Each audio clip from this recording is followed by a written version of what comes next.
Hello, everyone, and welcome to Generational Curses novel Global Book Club. My name is Malika Harris. I am the CEO of Mother Earth Productions, LLC. I am also the author of Generational Curses. I would first like to start off by saying thank you to all my supporters that have purchased my novel.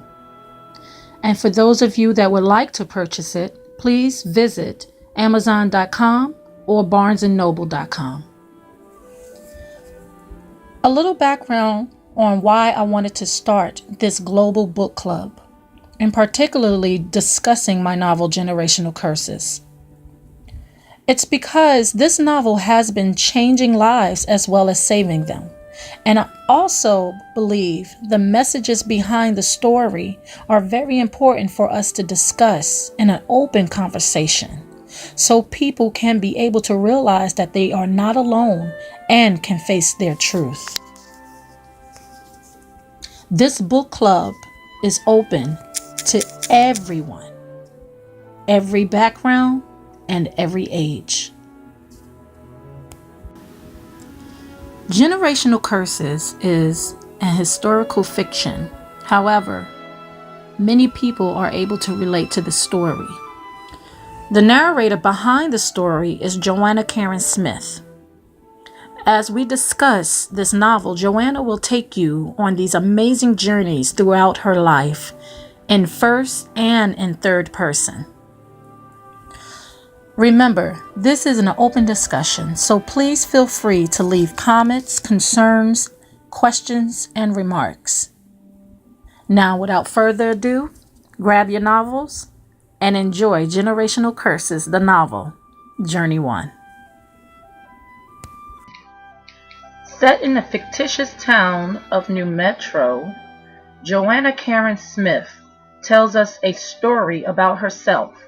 She was born on a hot spring day on May 14th, 1958. Her family was very well known around the community. Her father was the pastor of the family church, John Charles Smith. Joanna always thought very fond of her father. As for her mother, Patrice Faye Smith, in the eyes of her father, her mother could never do any wrong. Joanna was the second oldest to her siblings, 4 crazy children to be exact. Her oldest sister, Marlette Smith, that was a very outgoing person but held a major secret. Nicole Renee Smith was Joanna's younger sister. She was very bright and in the top 10 of her class. Then there was her brother Reggie Smith, a little mentally challenged, but always alert. Joanna was very laid back. Her dilemma was that she was boy crazy. There was also the fact that she came from a very light-skinned family. That wouldn't have been an issue except for the fact that she was as dark as the night. Joanna always wondered about that. Question number 1. Have you ever felt like you did not belong in the family that you were raised in because of your color or something else? Please make sure to comment below. Joanna always felt life was bad growing up, but as she got into high school, it got even worse. Marlette was in the 11th grade when Joanna started the 9th. Her family was a poor middle class type with a reputation of a great look. Joanna was alright going through life not knowing the truth about her family, but when the truth is looking at you in the face, all you can do is believe it. That is how Joanna felt when she found out about her sister Marlette's big secret. She remembered it like it was yesterday. Sitting in her 5th period class, Joanna was allowed to use the restroom. And as Joanna turned the knob to go into the bathroom, she stopped cold in her tracks as she saw her sister Marlette locking lips with another female. Feeling her legs become warm with piss that ran down them, Joanna ran to the nurse's office to call her mother. Patrice came up to the school with clean clothes and a dirty attitude. Joanna was too scared to tell her mother the truth, So she lied and said that she couldn't make it to the bathroom on time. By the time Marlette got home, she tried to convince Joanna what she was feeling inside, but Joanna, knowingly understanding that they were children of a pastor, Joanna never looked at Marlette the same again. Question number 2. What type of sibling were you? The snitch or the protector? Make sure to comment below. After a couple of months of passing, Joanna's birthday was near. She knew she was a woman because she just gotten her period. Her mother loved the summers, as that was the time to get rid of all the children in the house for 3 months. They would always attend the child blooming camp. However, this year Joanna was too old, so her mother had other plans for Joanna.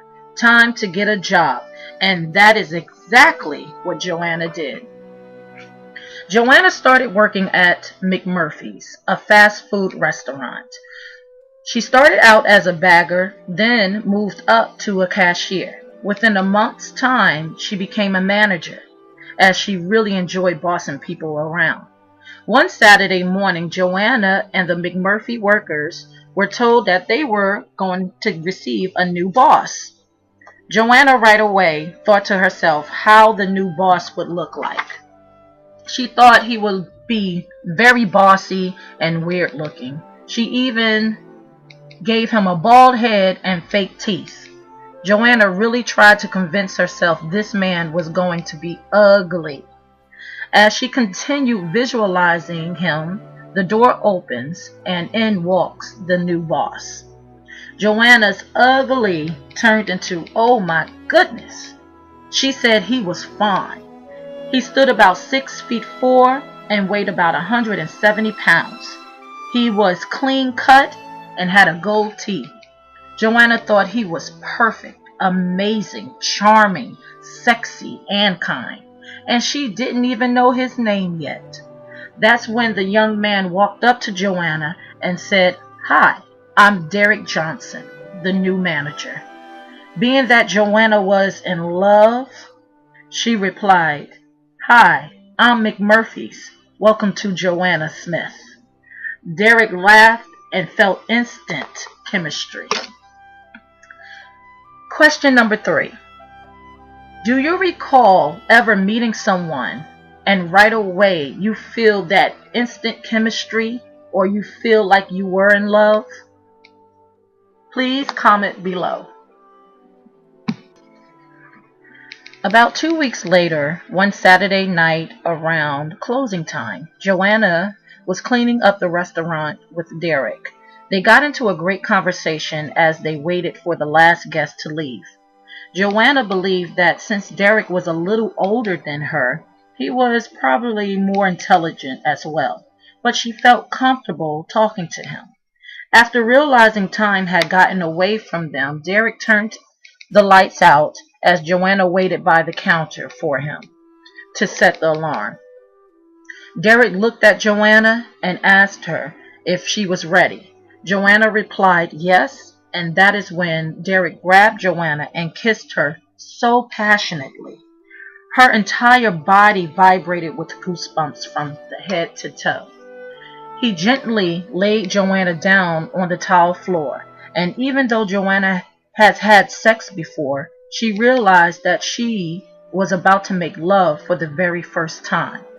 Her clothes started to melt off of her body from the heat that she was feeling from her soul. She never felt like that before. She never expected passion to be so mind-blowing. They made love so much that the sun would be coming up real soon. Joanna knew she needed to get home. She left with the biggest smile on her face and the biggest bond in her heart. And from that moment on, she knew that they would last forevermore. Joanna felt Derek was the sweetest person she could ever have fallen in love with. They would always hang out, sometimes over his apartment, other times at Joanna's house. She loved being in love with Derek, being carefree, having sex unprotected, kissing in the office of the McMurphys, They didn't care because they were in love. Question number 4. Was your first experience of making love just as mind-blowing as Joanna's?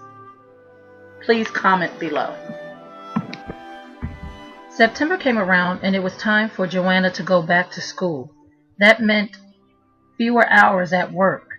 Patrice wouldn't let Joanna keep a full-time job if her grades weren't up to par. Joanna was going into the 11th grade, Marlette was a senior, and Nicole was in the 9th grade, all in the same school. Reggie was still in junior high. Joanna loved the beginning of the school year. That was the time she would meet new friends and find out who the cute boys were in class. But this year was different. She was in love with a man, not a boy. One day while sitting in the cafeteria eating lunch, Joanna was approached by a young lady that asked if she could sit down. After Joanna said yes, the young lady sat down and introduced herself as Patty McFarland, the only white girl in school. Patty and Joanna became very close friends. They started hanging out together. When Patty would go to Joanna's house, she saw that Joanna shared a room with her 2 sisters. Patty was an only child and was invited to Joanna's house often. However, Joanna was never invited over to Patty's house because Patty's parents were racist. But that never stopped Patty from being Joanna's friend. By mid-February, it was Patty's 15th birthday.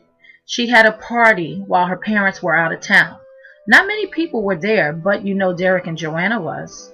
They all had a blast, playing games, reminiscing, eating, and drinking. Joanna always felt that the times back then were more innocent than they are today. Joanna took Patty to her bedroom as she had something very important to tell her. Knowing that Joanna trusted Patty with everything, she ended up telling Patty that she was pregnant. Patty right away asked who was the father. After Joanna replying, "Who do you think? It's Derek's." Patty asked if Derek knew. Joanna said no. Even after a month's time of passing, Derek still was not informed, nor was Joanna's parents. One day in school, Joanna ended up having morning sickness and thought to herself, if she was to keep this baby, she had to let them all know that she was pregnant. That following Saturday, Derek took Joanna to the movies and afterwards to a restaurant. As the waitress waited to take their orders, Joanna felt it was a perfect time to blurt out that she was pregnant. The waitress retorted to take their times as she left the table uncomfortable. Derek right away asked how far along was she, and did she tell her parents. Joanna said a month and a half, and no, she has not told her parents yet. Walking hand in hand to Joanna's house, not knowing what to really say, Derek led the way.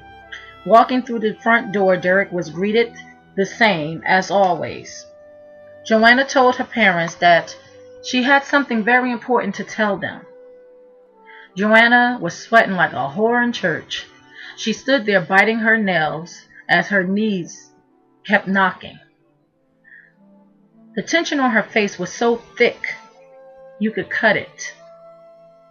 That is when Derek grabbed Joanna's hand and started to speak on her behalf. Joanna couldn't believe that this man would basically risk everything just to prove his love to her. He stated that he loved Joanna so much and he would never do anything to hurt her. He explained to them that love only comes once in a lifetime. John Charles Smith agreed. As far as Patrice, she could care less about love or anything else. As Joanna sat there, listening to this man pour his heart out about her, somehow it gave her the courage to express her thoughts about Derek. Joanna said that Derek is a wonderful man, and even though he's a little older, he is the epitome of a real man. He works, he has his own place, he loves God, and he is the real deal. When nothing else was left to say, Joanna blurted out that she was pregnant. Patrice right away said, "Not in this house you won't be." Being that John Charles liked Derek, he tried to deal with it in a more compassionate way.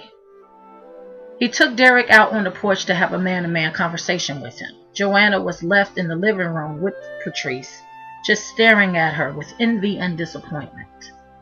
After about 20 minutes, Joanna's father and Derek returned to the living room. Derek ended up leaving, and as Joanna walked Derek out, she asked what did her father say. Derek said that he would tell her later. Joanna kissed Derek and recalled him never being so sad. Question number 5. Have you ever kept a pregnancy hidden from your parents or your loved one? Please comment below. Being that Joanna's father was a pastor of the family church, everyone that lived under his roof had to go, no ifs, ands, or buts about it.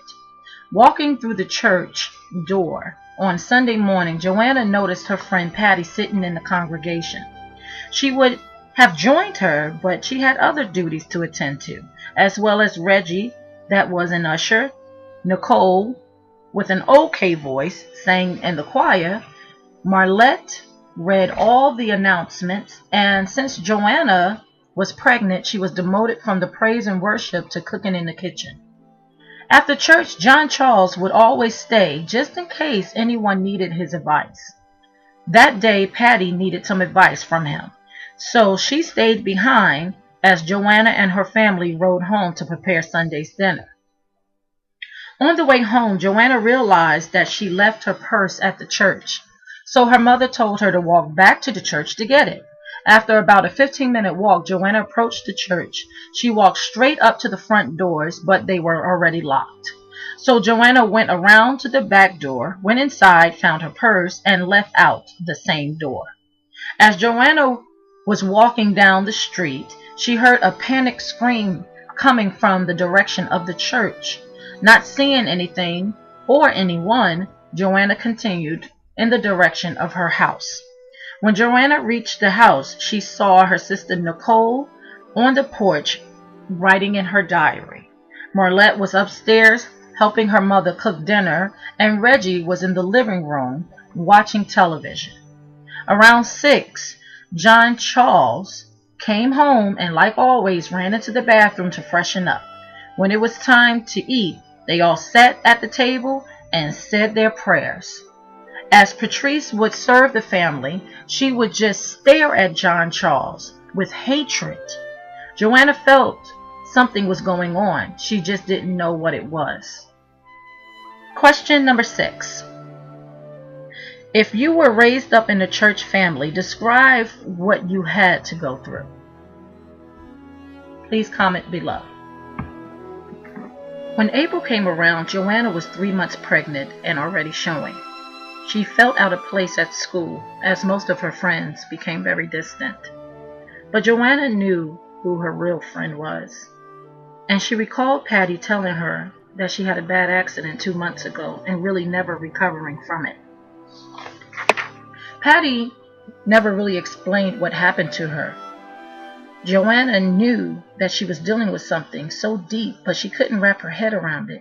Joanna wanted to help, she just didn't know how. And being that Patty was too ashamed to tell her all the details, Joanna just ended up praying for her instead. One cloudy day while walking home, depressed Patty said she wasn't feeling too good. She said that her stomach was hurting. Joanna told her that it could be her period was coming soon. That is when Patty said she wished it was her having her period instead of her being pregnant. Joanna stopped in her tracks and said, "What do you mean pregnant? Who, when, where, how, what?" Patty said 2 months ago. Joanna said, "Was this the accident you were talking about?" Patty said yes.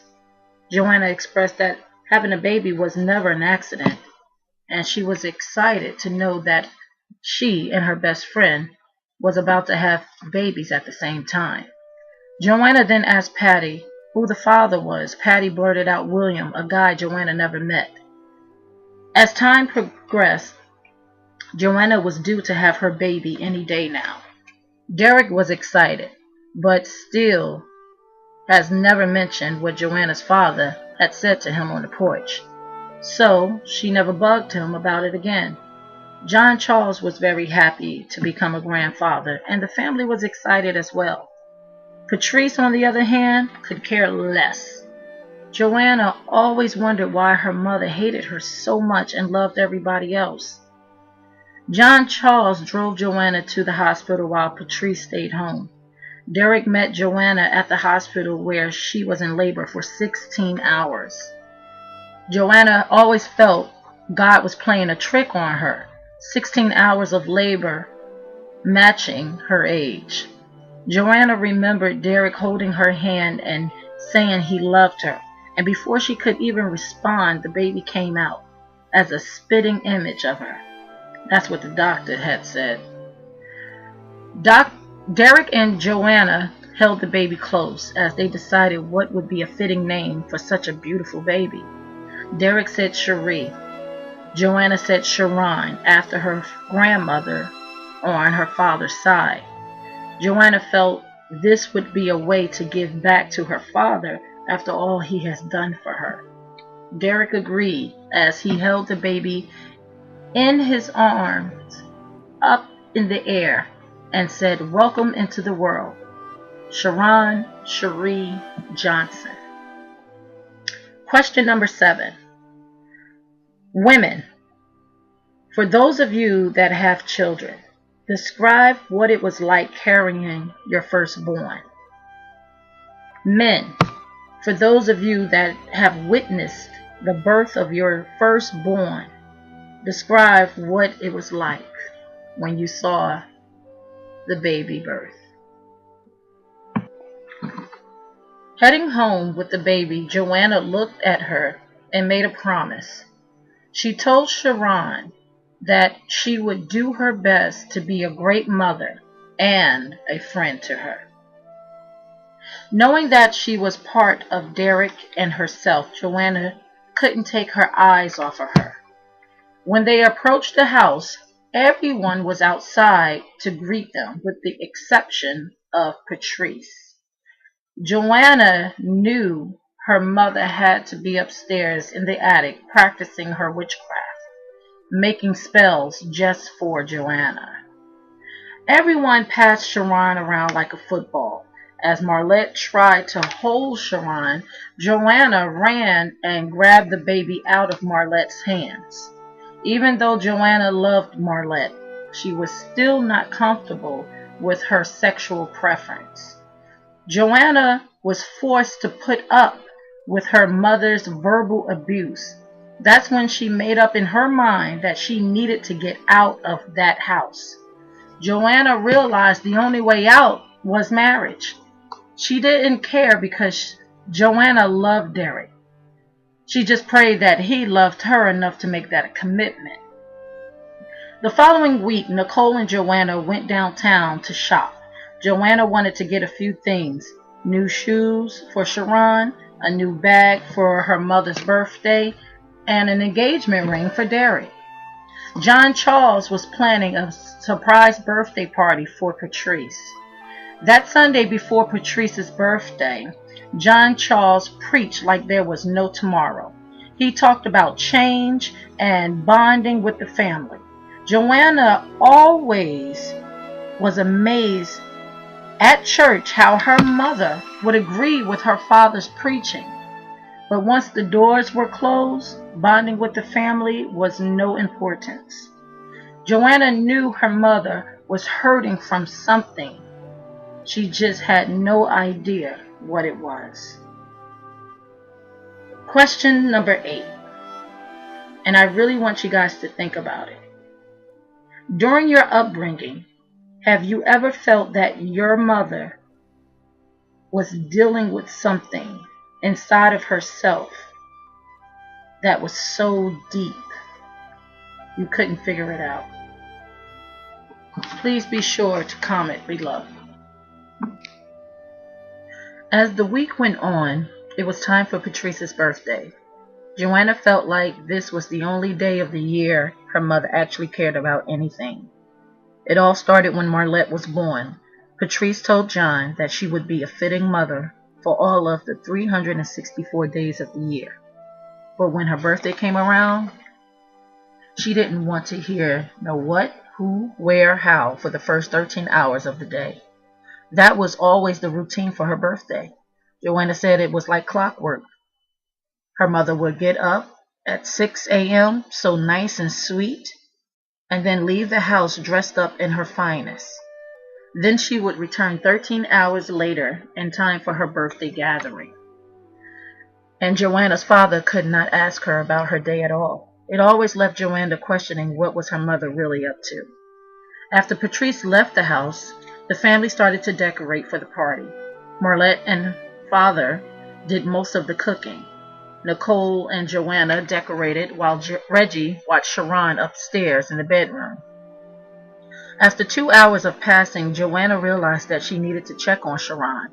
She tiptoed all the way up the stairs just in case she was asleep. Joanna got to the door and turned the knob, and there she saw Sharon laying on Reggie's chest as they both were sound asleep. It was a beautiful moment that always stayed with Joanna. While Joanna slowly picked Sharon up from Reggie, her pacifier fell onto the floor. Joanna bent down and picked up the pacifier, and as she came up, the sheets on Reggie fell away, revealing what he was really doing under those covers. The reality that Reggie had betrayed Joanna's trust by using her baby for his sexual gratification, while he was supposed to be really just watching her instead. It hit Joanna like a ton of bricks. She knew she did not misread the situation. Then at that very moment, she thought back to the times when her father, John Charles, would molest them all. Then Joanna thought with unbelievable compassion that he did not deserve. She felt like it really wasn't Reggie's fault. Joanna took Sharon down the stairs, but with every step she kept visualizing her brother masturbating over her daughter. Joanna felt that the family was sick and she needed to get out now. Question number 9. What age were you molested? Now, knowing that this question is a very sensitive subject to talk about, I would like to approach it by telling my truth first. I was molested at the age of 9 and 11 by 2 different friends of the family. Please comment below. As Joanna sat on the sofa in the living room wondering when would be a good time to ask Derek to marry her, Nicole came in and sat by her, and like always, writing in that diary of hers. Joanna guessed Nicole really had a lot to say. Joanna asked Nicole why she was always writing in the diary and where did she get the idea from. Nicole said that Grandma Sharon told her that in a diary lays the truth about the truth. Nicole believed that Grandma Sharon was an amazing woman who believed in realization, commitment, passion, desire, and drive. But she also can be condescending because she came from the world where women weren't allowed to speak their mind. She comes from a time like the old saying, women should be seen and not heard, and that's why Grandma Sharon writes. Nicole also added that they could take away her passion to express herself verbally, but they could never suppress her expression through song, poetry, and writing. Joanna sat there listening to her baby sister and thought to herself, damn, Nicole is very bright and she needed to wake up. That's when Joanna told Nicole that life and times have changed and you can express yourself verbally now. Nicole agreed that times have changed since Grandma Sharon. However, she also expressed that they all still have a long way to go, and writing is a way to release tension, frustration, and anger. Joanna felt that was clearly what Nicole was feeling inside. Before Nicole went outside to continue her writing, She also explained that writing can be a way to express yourself through love, passion, and family. Joanna asked Nicole to read some of her diary to her, and Nicole replied, "When the time is right, you will be able to read the whole story." Joanna didn't really understand what Nicole meant by that, so she just let her go outside. As the night began to appear, it was time for the family and friends to begin arriving to the house. Joanna always liked to see the family gatherings. By the time Joanna came downstairs dressed up, the house was filled with people. There was Reverend Alan McMurphy and Olivia McMurphy, with their younger twins, Juanette and Winona, their oldest son, Winston, and his wife, Vivian. Joanna also greeted her mother's parents, Mr. and Mrs. Grayson. Joanna didn't get along with her grandfather because he didn't believe in premarital sex. As for Mrs. Grayson, she was okay because she was usually drunk all the time. Marlette's lover was also there, Nancy Graham. She always seemed stoned as she would stare at Winston, and yet nobody knew about Marlette's secret, but the night was very young. In the kitchen, John Charles and his mother, Grandma Sharon, were talking. Some of the congregation also stopped by to wish Patrice a happy birthday. Joanna invited Patty, but for some reason, after getting pregnant, she never came back around Joanna's house. While passing out snacks to everyone, the doorbell rings. Joanna answers the door, and it was Derek, looking so dapper, wearing a suit and tie. Joanna took Derek around the room to introduce him to everyone. Afterwards, she got him a drink, and they sat in the corner to have a conversation until her mother arrived. While looking around the room, Joanna noticed that Reverend Alan McMurphy was fearfully staring at her. Joanna started to stare back in confusion until John Charles came into the room to announce that Patrice was home. However, Patrice did not come right in the house. Joanna peeked out of the window and saw her mother outside on the porch smoking. That was very odd to Joanna, knowing that her mother doesn't smoke.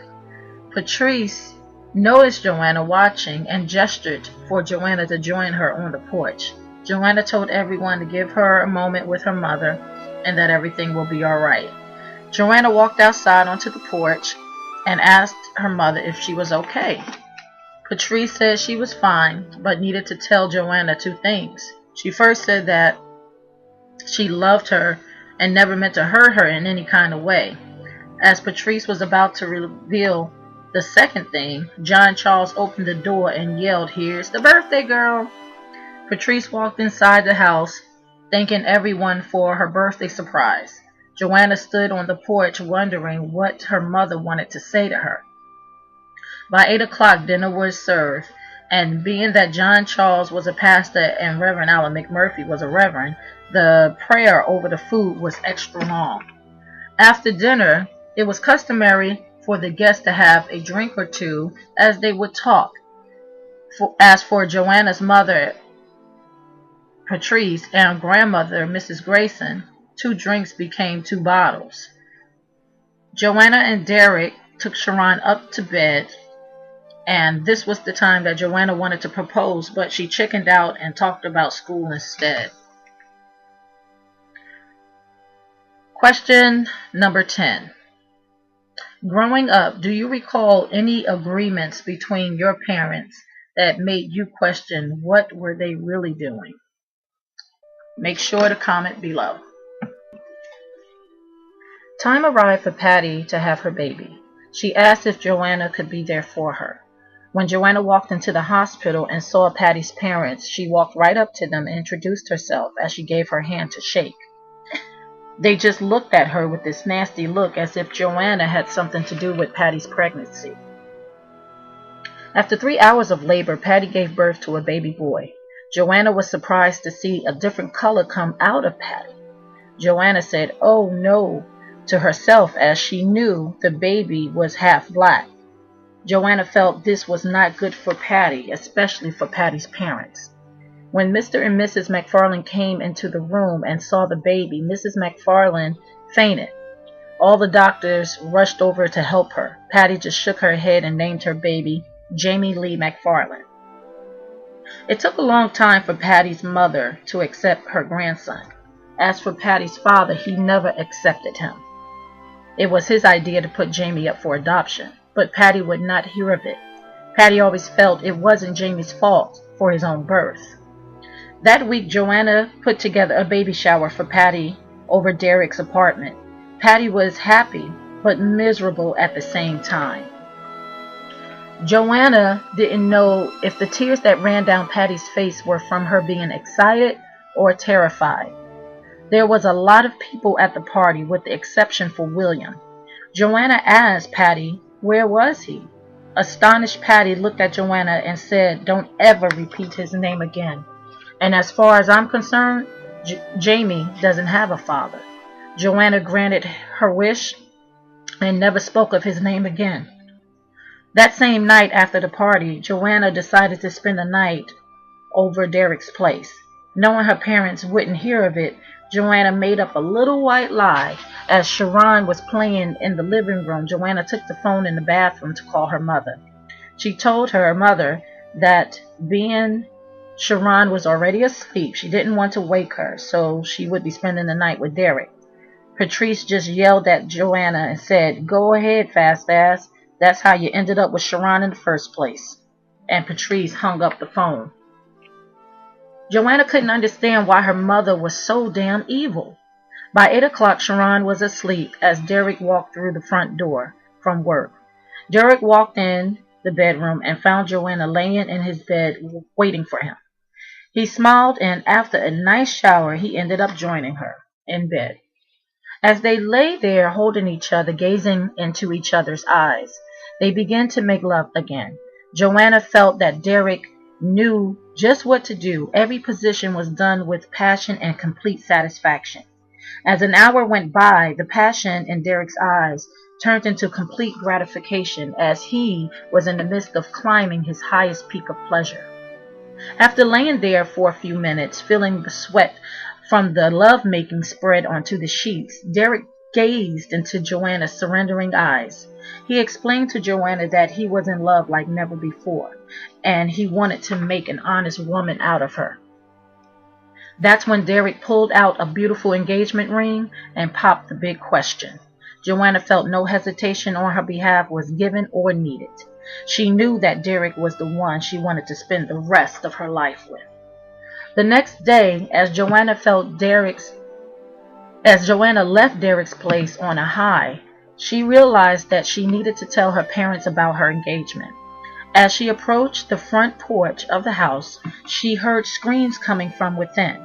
Joanna ran into the house, and there on the sofa was terrified Nicole holding herself. Joanna then turned around and saw her father pulling up his pants. Joanna yelled out, "Where is Mother?" John Charles just walked past them with this demonic look on his face and said that she was out. Joanna ran to Nicole's side and told her that everything would be all right. Although Joanna didn't need an explanation, she asked Nicole what happened. Nicole said that their father came into her bedroom as she was writing and started to fondle her in a very inappropriate way. Nicole was horrified by the realization that their father was a pedophile, and there was no way out of this house with the exception of marriage. Joanna felt sorry for her siblings, but she was grateful that she was engaged. Later on that evening, Joanna came home just in time for dinner. Everyone was in their own rooms doing their own things. As Joanna's mother prepared dinner, after a while, Patrice called everyone to dinner. Joanna grabbed Sharon, then told Nicole that dinner was ready. Nicole was so petrified of their father that she did not want to come downstairs. And when Patrice noticed that Nicole was missing, she asked for her. Joanna said that she was still upstairs. Patrice went to get Nicole, and when she returned with Nicole back in the kitchen, Patrice just started to yell at John Charles. She screamed, "What's wrong with you?" John Charles got up from the table and started yelling back. Then Sharon started crying. There was so much chaos.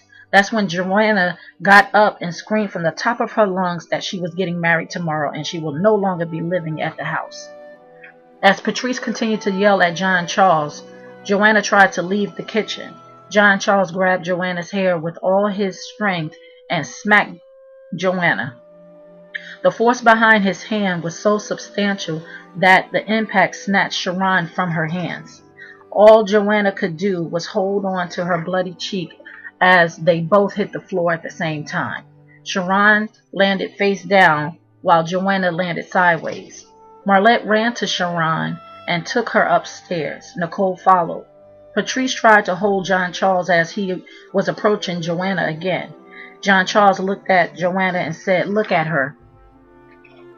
She looks nothing like me."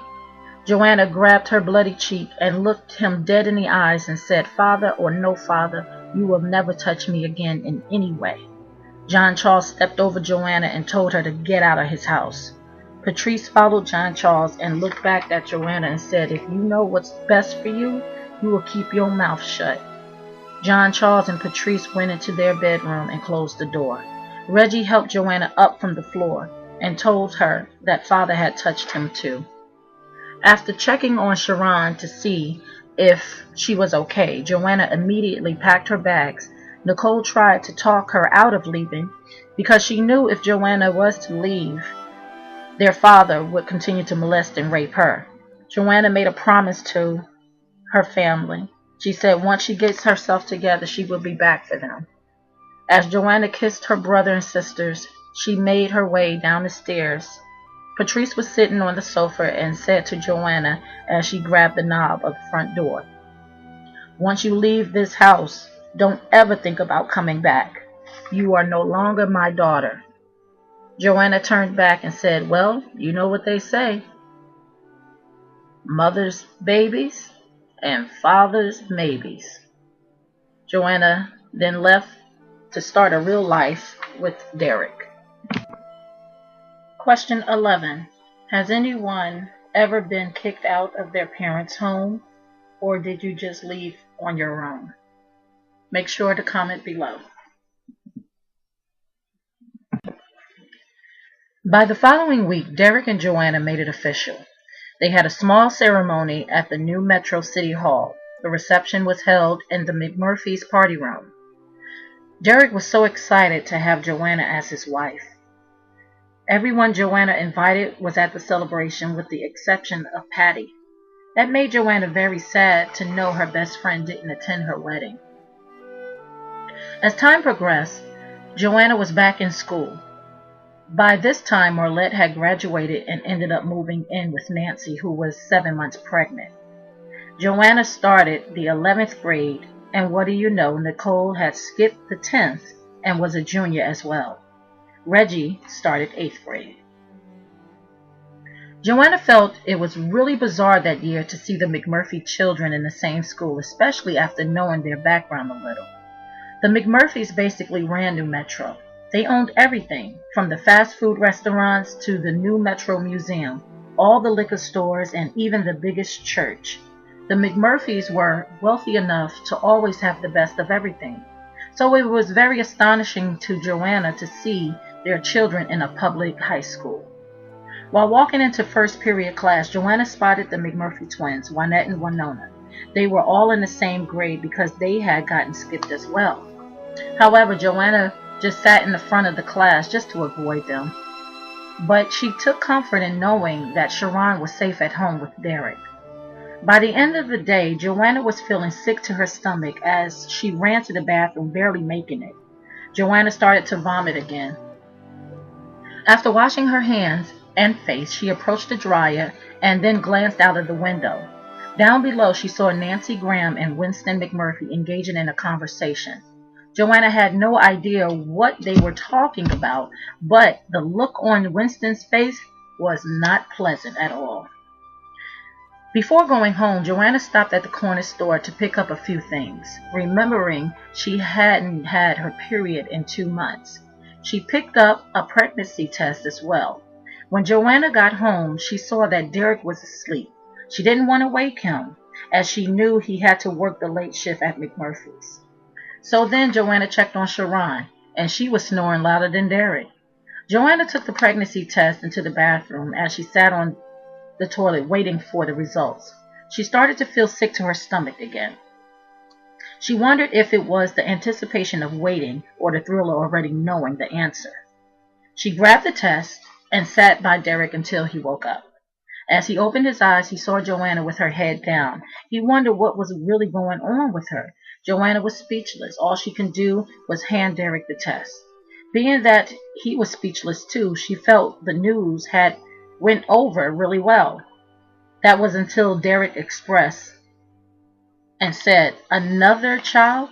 We just can't really afford to have right now." Joanna felt like she had no choice but to drop out of school and to help provide for her family because abortion was out of the question. But Derek, of course, wouldn't hear of it, so she kept it to herself for a good while. The first job Joanna looked into was housekeeping at a local hotel. It was really easy getting into that type of work being young and without any experience or degree.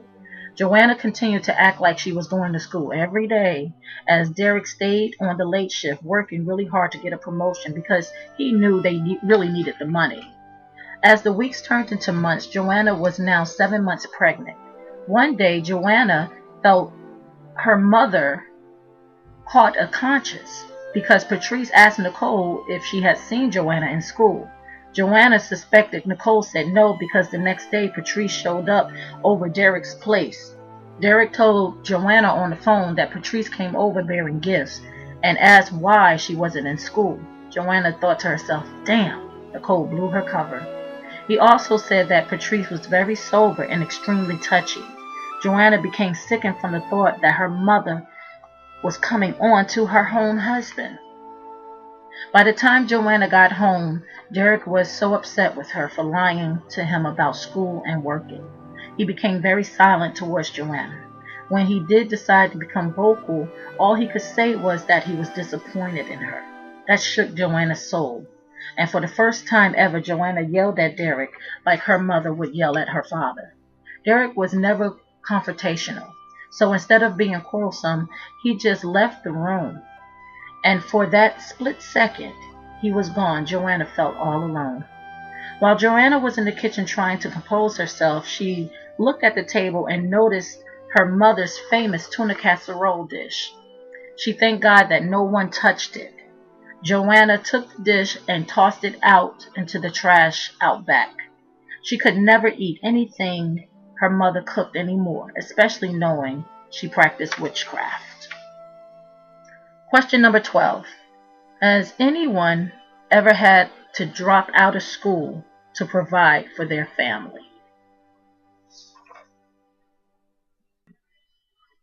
Two months passed and Joanna was now 9 months pregnant.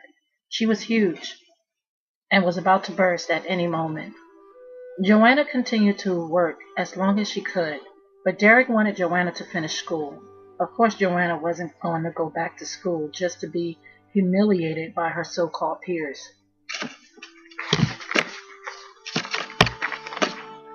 As Joanna left work one week, she got home just in time to see Sharon take her first steps.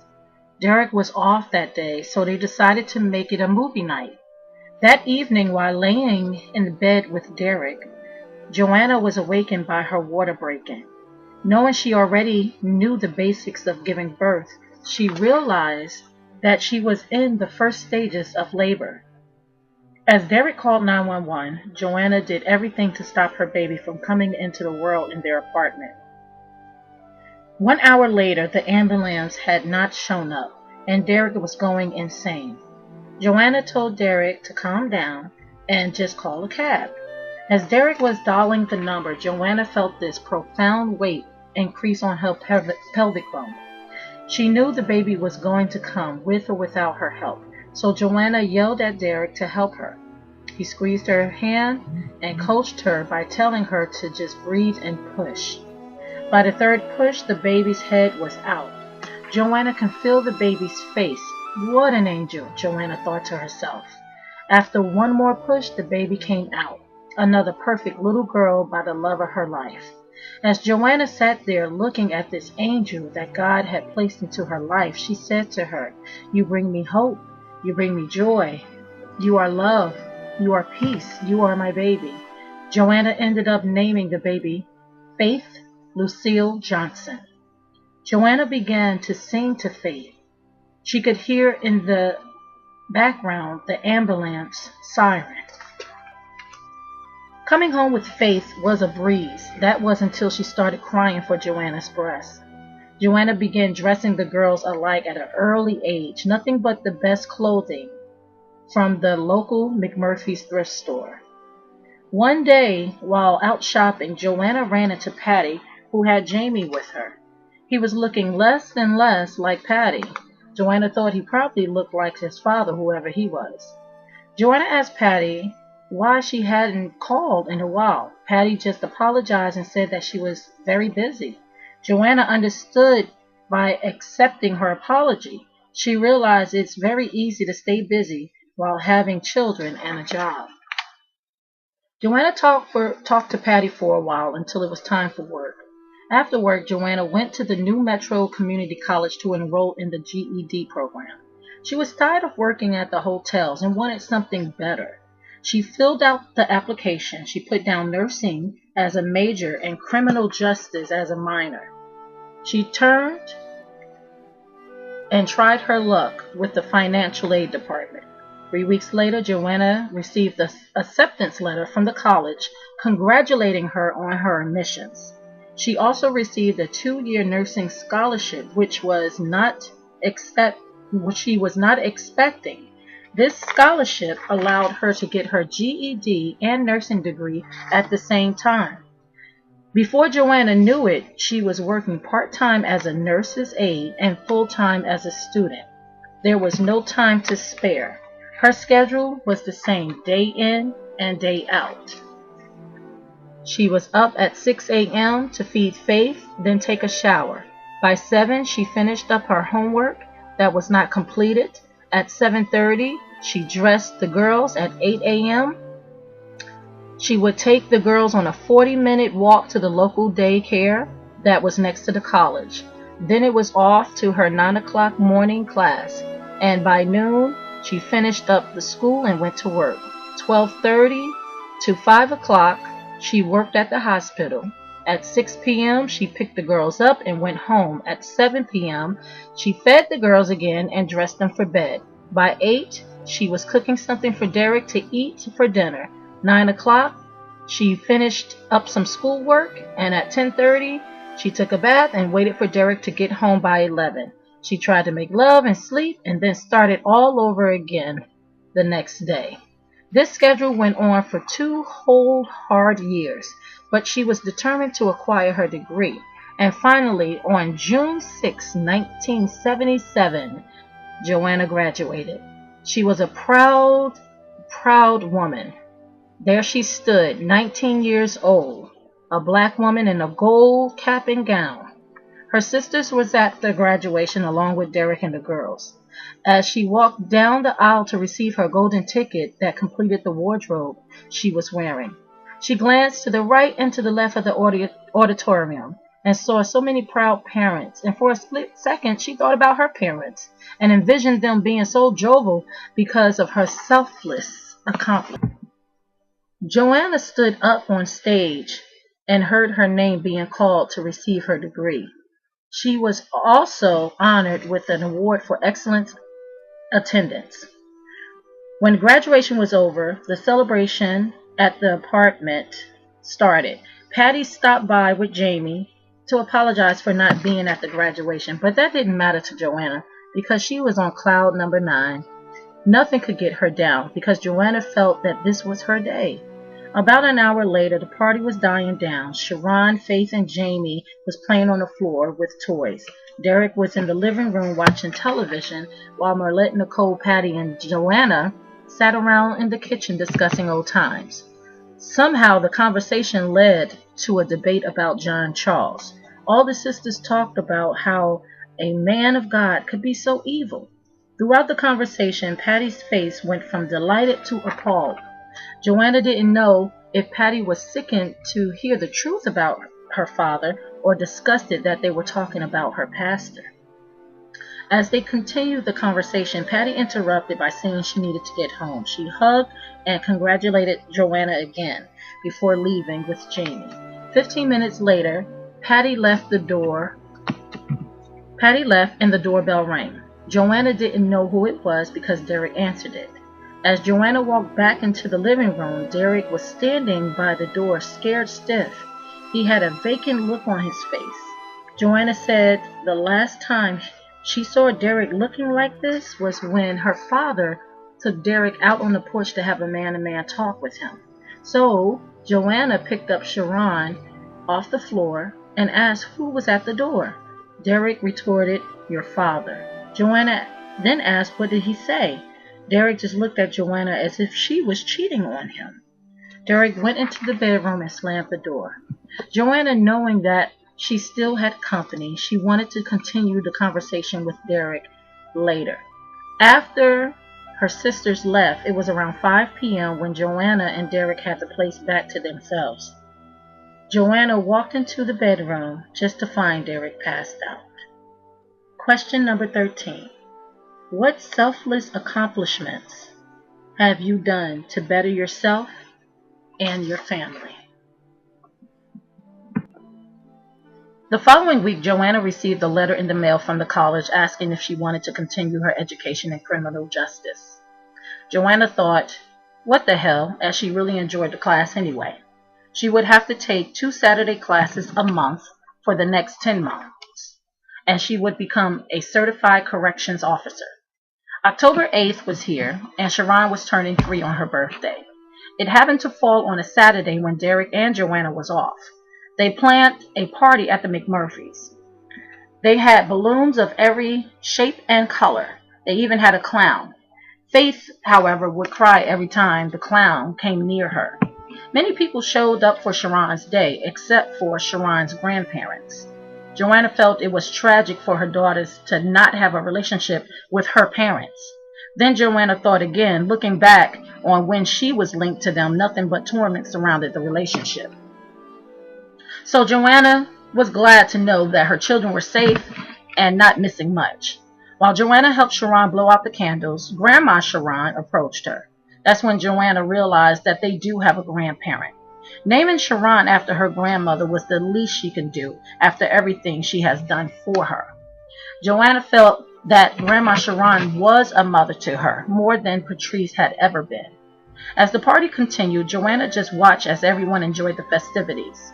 Joanna then caught a glimpse of her father walking across the street as she looked out of the window. Knowing that he was up to no good, Joanna went back to the party. After the party was over, Derek was asked to stay to work the late shift. Joanna was really disturbed by the fact Derek said yes, knowing it was Sharon's birthday. So as Marlette walked Joanna and the girls home, Derek stayed and worked the late shift. During the walk home, Joanna asked Marlette who was the daddy of Nancy's baby. Marlette said she could not answer that question. Joanna then said, "Why? Is it because you don't know, or you don't want me to know?" Marlette said she never told the family about Nancy because she didn't want them to judge her. Joanna then replied that she would never judge her, especially having a baby out of wedlock. That's when Marlette looked at Joanna and said she was not sure who the father was because Nancy was a prostitute, and that they may never find out because now Nancy had put her baby up for adoption.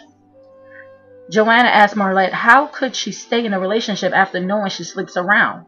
Then Marlette asked Joanna, has she ever been in love before, real love?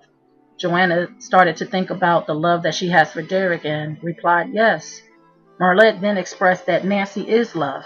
She just had so much to go around. Marlette said she thinks God made Nancy for everyone, and she was happy to be part of her world. Trying not to be judgmental, Joanna just thought to herself that she could never share Derek with anyone. Joanna said goodbye to Marlette and took the girls upstairs so they could get ready for bed. Joanna had a special surprise for Sharon.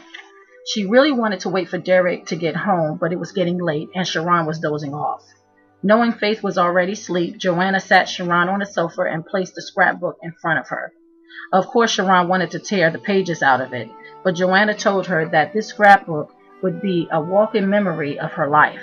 Joanna already placed pictures of Sharon from her birth to all the parties she has had. Joanna also promised when the time was right, she would give Sharon the book to continue the memories. Question number 14. Have you ever received a special gift from your parents that you have kept to this very day? Please comment below. After putting Sharon to sleep, Joanna ended up dozing off on the sofa, trying to wait for Derek. By the time she woke up, it was around 2 a.m. Joanna couldn't believe that Derek didn't wake her to get in bed with him. Joanna got up and went into the bedroom and realized Derek had not come home yet. He was supposed to have been home by 1 o'clock. Now Joanna was really worried. She called the McMurphys, but the phone just kept ringing. So Joanna called around hoping someone had seen him, but everybody Joanna called said no, they haven't. Joanna ended up going to her next door friend Priscilla's apartment. Joanna begged her to watch her daughters as she attempted to look for her husband. Priscilla agreed, as Joanna knew she would, because Joanna would watch her children from time to time. Joanna walked out of the complex, headed straight to the McMurphys, thinking to herself that he had to be there. As Joanna reached the restaurant, she discovered that the door was locked. However, the lights were still on. Joanna banged on the door so hard her hand started to hurt. She looked through the windows up and down and saw nothing. She ran over to the drive-through window, and there, right inside the restaurant, was Derek laying face down on the floor. Joanna screamed and tried to open the door with every ounce of her strength she possessed. It popped right open and allowed Joanna to shimmy through the window. Derek was still alive as he held his hand out for help. By the time Joanna got to him, she noticed that he was shot 3 times, once in the chest, once in the stomach, and once in the penis. Joanna cried like a baby because the love of her life was quickly disappearing into the world of the unknown. Her heart was pounding hard in her hand in her chest, and although she didn't want to leave his side, she knew she had to call for help. She ran into the office and called 911 and told them to come quickly to the McMurphys. She then hurried back to Derek's side. He tried to talk, but Joanna told him to be quiet and that help was on the way. Derek knew he was dying as he pulled Joanna towards him, and with the last of his strength, Derek then said these words to Joanna: "I love you forevermore, and I will wait for you. Please kiss the girls for me. I love." Before he could finish, he died in Joanna's arms. Joanna immediately lost it. She screamed and felt her heart just break. 10 minutes passed, and Joanna just laid next to her motionless husband. She started to sing to him as she rubbed his head. The police was at the door banging to let them in. Even the clouds seemed to shed tears after the paramedics took Derek away. Joanna stood there, wet and alone, even though the streets were filled with people. Joanna couldn't believe her beloved Derek was gone. Numb from her head to her toes, she stood there in shock, unable to move. She felt abandoned. 20 minutes later, she was still frozen in time until one of her friends finally helped her home. By the time Joanna reached the apartment, the phone was ringing off the hook. Priscilla heard the news from all the missed calls Joanna's answer machine was picking up. Joanna was very devastated, not only by Derek's sudden death, but also by trying to figure out how she was going to tell the girls they would never see their daddy again. October 12, 1977 was the day Derek was laid to rest. The funeral was small, but had an enormous impact of spiritual anointing that ran throughout the church. The McMurphys offered to take care of the funeral arrangements, for Joanna, knowing she didn't have much. That made her happy to know that she didn't need to go back to her father's church, which was losing its congregation because of her father's reputation. As Joanna sat there listening to Reverend Alan McMurphy's sermon, she just stared at the open casket, tormenting herself with thoughts of having to go back to her parents' house with her daughters. During the burial part of the service, Joanna just started watching Derek's coffin being lowered into the ground. At that moment, Joanna realized that a piece of her had also died that same day. Question number 15. Losing someone you truly love is one of the hardest things to go through in life. How do you cope with your loss? Please comment below. After a long and mournful 3 months, Joanna knew she needed to snap out of her daze, especially after looking at her empty bank account. Joanna remembered how Derek was always good at saving money for a rainy day, but Joanna's situation had finally rained out her savings. She ended up returning back to the New Metro Hospital, full-time as a blood accountant. Joanna was the head nurse in charge of all the inventory of the blood bank. New Metro was the only hospital that carried such a bank. Joanna never really understood the definition behind the whole thing. All she knew was if you lived in New Metro and died there, your blood would be stored in the hospital. Joanna would just stare at Derek's blood all day and cry. Now that Derek was gone, Joanna became a full-time single mom, and there were days that she wanted to give up completely. But then her daughters would give her the reality check whenever they would call her mommy. One day at work, while doing her usual routine, Joanna thought she saw her father being rolled into the emergency room. She followed him until she was sure it was indeed him. As she got closer to the body, she began to shake with fear, as she realized that even after death, her father still had the power to steal her peace. Pulling the covers back from her body, Joanna's fear turned into anguish when she saw the man laying in front of her was not her father. Joanna remembered the wind chill factor being 40 degrees below zero as she made for home that January day. As she got to the daycare to pick up the girls, Joanna got this awful pain in her stomach. She knew she wasn't pregnant, as she had not been messing around with anyone. Joanna always felt picking up the girls could be a hassle at times. Sharon was full of life, just running around the schoolhouse screaming, and Faith was always crying for attention or food. Joanna would rush home with the girls to get them off of the cold streets. Even though New Metro was new, it had old bad habits with crime life. After getting the girls ready for the next day, Joanna laid her head down to rest. She turned over towards the nightstand and took a look at Derek's picture. Boy, did she miss him. It was hard for her to sleep that night, just like all nights. So Joanna did what she has been doing for the past several months. She popped the Benadryl and cried herself to sleep. The weeks seemed to fly by. Joanna was in bed when she got a call from her sister telling her about her father's death and the funeral. Joanna only recalled hanging up the phone and going back to sleep. The day of the funeral arrived, and knowing that the girls already had to deal with the loss of their father, Joanna was not about to open the same wounds again. So Joanna asked Priscilla if she could watch them. Entering her father's church for the last time seemed morally wrong to her soul. Joanna could feel the suffering of all those innocent children he had violated. There was nothing but evil in that house. Walking up towards the casket to pay her last respects to a man she once called father, Joanna saw the family church for what it really was. The only people present from the congregation were immediate family. And if you could read the expressions on their faces, it was plain as day.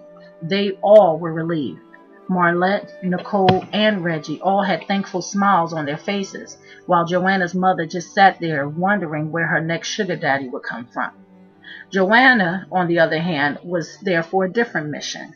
As she looked down at her father to say her last goodbye, all she could do was think back to when she was younger, seeing her father molest them one by one. Joanna started to entertain crazy thoughts that she didn't want to conjure. Her mind was full of memories that she could never forget that had taken place with this sick and free. She was mortified and disgusted to know that she was part of a demonic rendition from hell. All this buildup inside of Joanna came out of her mouth in a wet discharge that shot right onto his face. Joanna's final words were, "I hope you burn in hell, you bastard," as Marlette took her out of the church. And as they cremated his body, Joanna left the church thanking God for granting her wish. She never returned to the church again. Question number 16. How did you feel about Joanna in the first journey? If there is something else that you would like to comment or have any concerns or remarks about, please leave that in the comment section as well. I hope you all enjoyed Generational Curses by Malika Harris, Journey 1.